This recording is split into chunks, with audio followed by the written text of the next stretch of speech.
Hello and welcome back to TUC0's Talks. This is episode 4. We are going to be talking about transparency. In addition, I am working on a YouTube video, so hopefully this will be up on YouTube here soon. But for today, we're going to work on exactly how much am I, as a supervisor, as a boss, supposed to tell my subordinates and my staff? And that's a tough question. But before we get into that, today is October 4th, 2023. And last night, I had an opportunity to sit down with my boys and show them the podcast from the Black Rifle Company on Black Hawk Down. And if you haven't seen that, I highly encourage you to go onto YouTube or go onto Spotify and check out that podcast, as it was an incredible job of reflecting on Mogadishu and the battle that pursued there. Just to sit down with my boys and to talk through a couple of the people that I know that were there and a couple of people that I know that were in units that were there. It just is a powerful time to discuss history, but also to discuss leadership and how you make decisions in critical times that you probably wouldn't make any other time in order to take care of your people. And as we've always talked about, everything is taking care of people, and that's so critical. So as we move forward today, we're talking about transparency. We're not going to talk about combat situations, but talk about the daily interaction with your staff and what exactly we should be doing. And that's a tough one. So I've talked to many people, and they've had many different perspectives.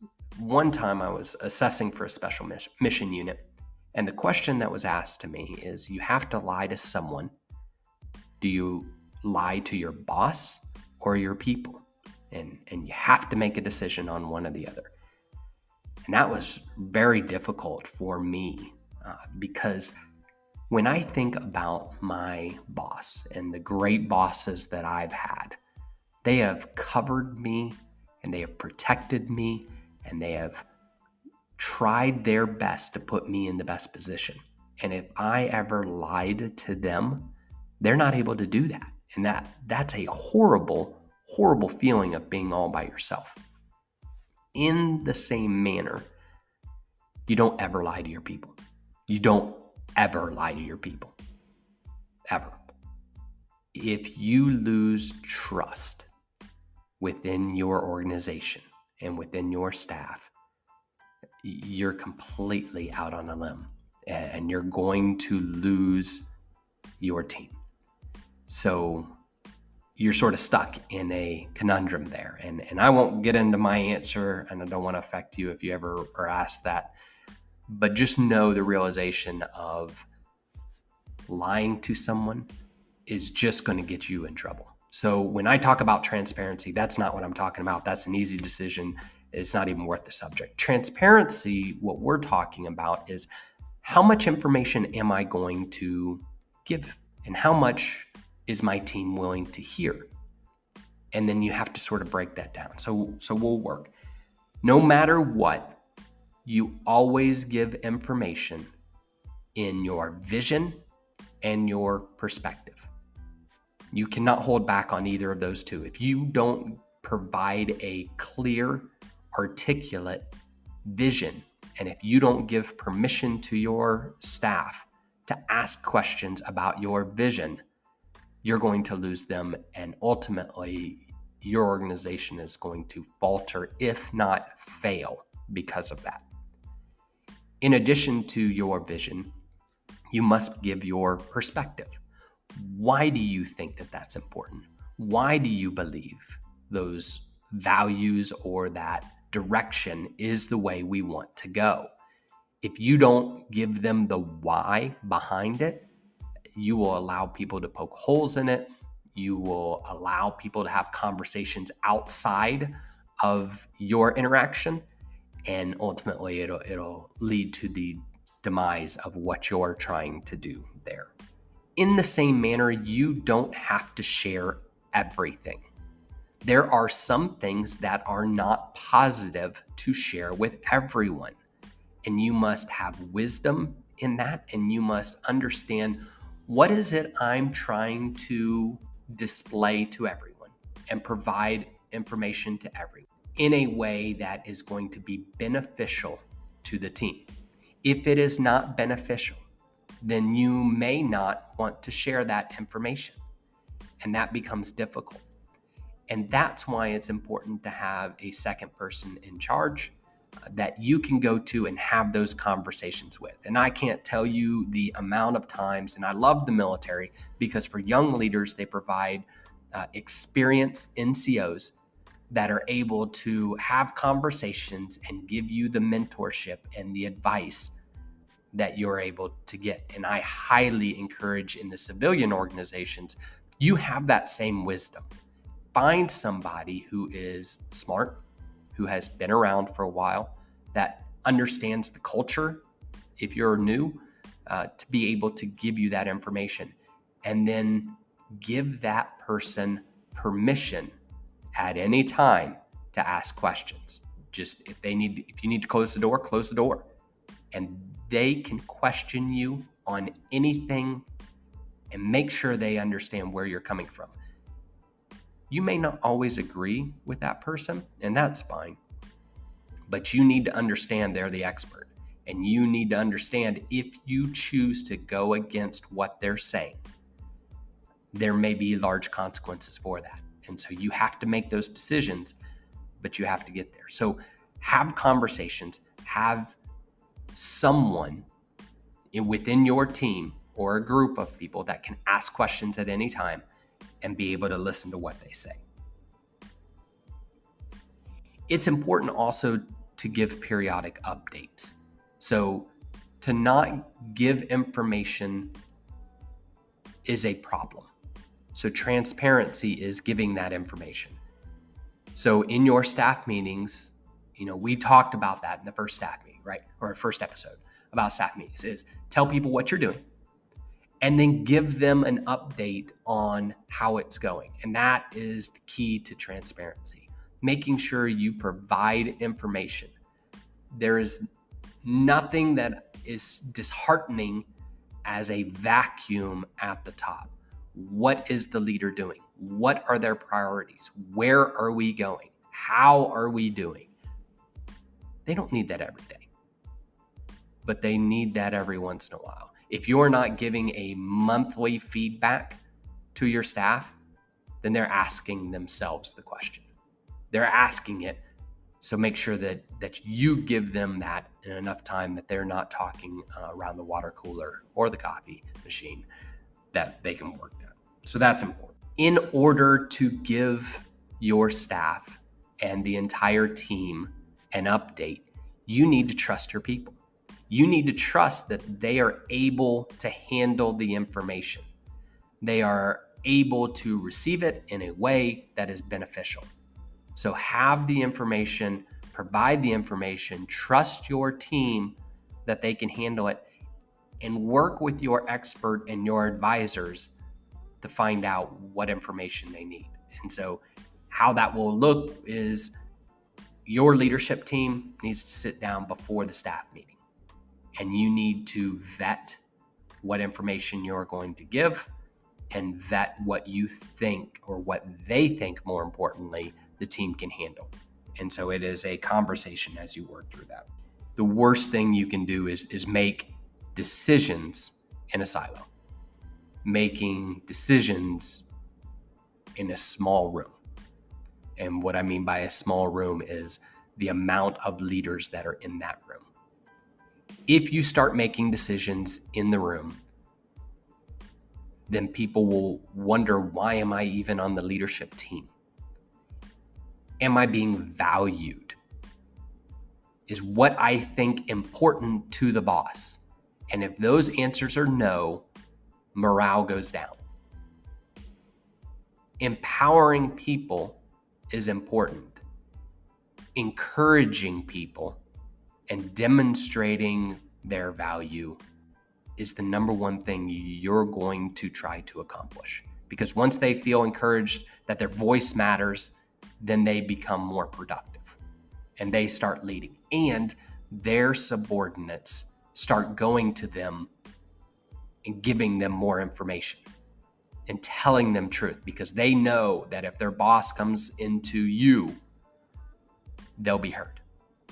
And so everyone learns and leads from that. Do not hold info if your teams are going in a different direction. So what does that mean? As you give vision, people are going to hear your vision, but they may not always understand what that means. Whether you're using a different terminology or whether you're trying to figure out what exactly a new line looks like. And so when you start charting new territory, people are not going to grasp what you're thinking. They're not. And so it's going to take a couple times for you to get there. When you display that and when you start talking through that, you're going to see the trajectory of what you're trying to do skew.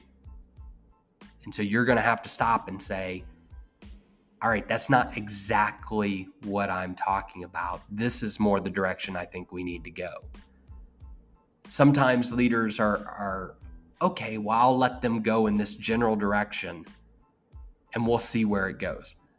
That is a problem, because people are going to go so far down a road and they're going to get invested in that. And when you come back later and say, well, that's not really what I meant, they're going to be frustrated because they spent all this time, effort, energy walking down a path that you never intended to go.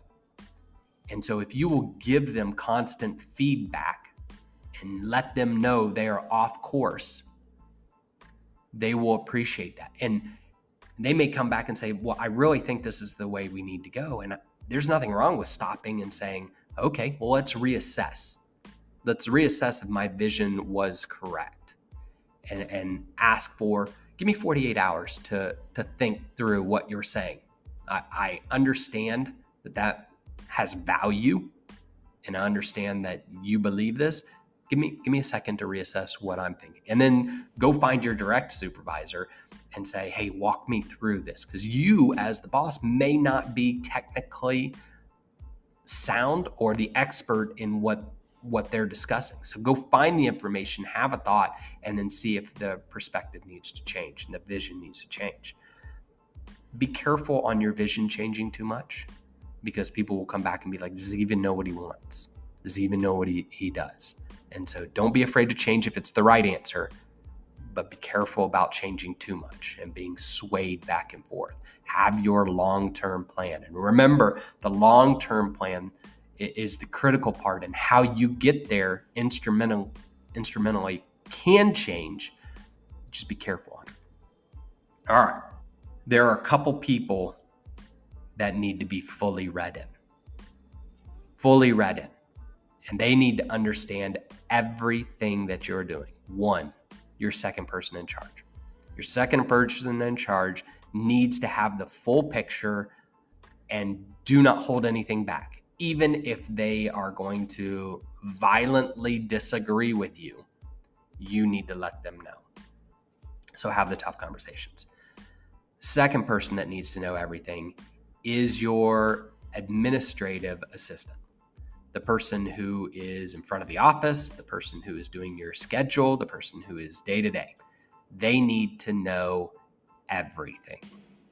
They are also your eyes and ears to know, are other people agreeing? Are other people bought in? Is there someone that is a dissenter that's gathering other people's opinions? This person needs to fully comprehend what's going on. And they don't need to be in the decision making, but they do need to understand it so that if there's a decision of one meeting versus the other, they can give you the advice. And I always had my administrative assistant in every meeting. They had full access. Now, there's sometimes that they can't be in the meeting because they're doing other things, and that's fine. But they need to be in the know about what's going on. The third person, and I consider the last person who has the full understanding, is the person who's in charge of my budget. and they need to understand everything because I'm asking to allocate resources toward my priorities. And if they don't know the priority, they can't come back and say, I don't think that's a wise idea. Are we sure we want to allocate funds to this? And I give my full permission to my second in charge, my budget, and my administrative assistant. They all have access to ask me whatever they want, whenever they want, question my decision making, and move forward. And I do not take any offense to any of that. Actually, I'm very appreciative. And even if I totally disagree, I'll usually come back and say, I hear what you're saying. I don't think that's a great idea. Here's where I'm going, but I appreciate you. I appreciate you asking that. That really made me stop and think. And I do that because I want to give them not only the verbal, but the social understanding and ability that they'll continue asking those questions. Because there's one or two times I am sure that I'm going to make a very bad decision, and their ability and their comfortability of asking those questions is critical to making sure the team works. And so those are important. Now, I understand the budget is important. I understand finances are important, but that is not your most critical resource. Your most important and valuable resource or resources are your people. People have to be first. I will make a bad financial decision in order to make an outstanding people decision. And I will do that 10 out of 10 times. And so you have to watch your finances, and that's critical. Don't hear me say something different. But watching your people resources is much more important, because as your people go, so your company goes, so your leadership goes, and so you go. And so as you're looking at transparency, as you're trying to figure out how much do I tell everyone, how often do I tell everyone the information, I would say that you need to think about your people. You need to think, what can they hear? Trust them to hear it, but what can they hear? What do they need to know, and how often do they need to know? And so that will depend. So to wrap up and to think transparency-wise, have your certain people that you tell everything. Give your staff a minimum of once a month update on what's important, where you are toward your vision, how are we moving forward, and then give permission for them to ask questions, especially on vision and perspective. That has to be there. That has to be the critical note. Okay, so next time we're going to talk about office moves, office updates, and how we're going to think through all of that. There's so many times that people will be like, hey, we're going to move to another building, and they don't really put a whole lot of thought long term, and they don't put a lot of thought into how is that going to affect my people. And those are the critical points, but we'll talk about that next time. I hope that y'all have a great week. I hope that you'll take some time. If you have not seen the podcast, the Black Rifle Company podcast on Black Hawk Down, that you'll do that. Spend some time talking to people about an Operation Gothic Serpent. I think that is important not only to the military leaders, but to other leaders, because you will see the importance of taking care of people and the importance of stopping whatever you're doing and making sure that people are okay and that they're worked through. So again, have a great week. Thank you so much. I appreciate it. This is TUC0's Wright checking off.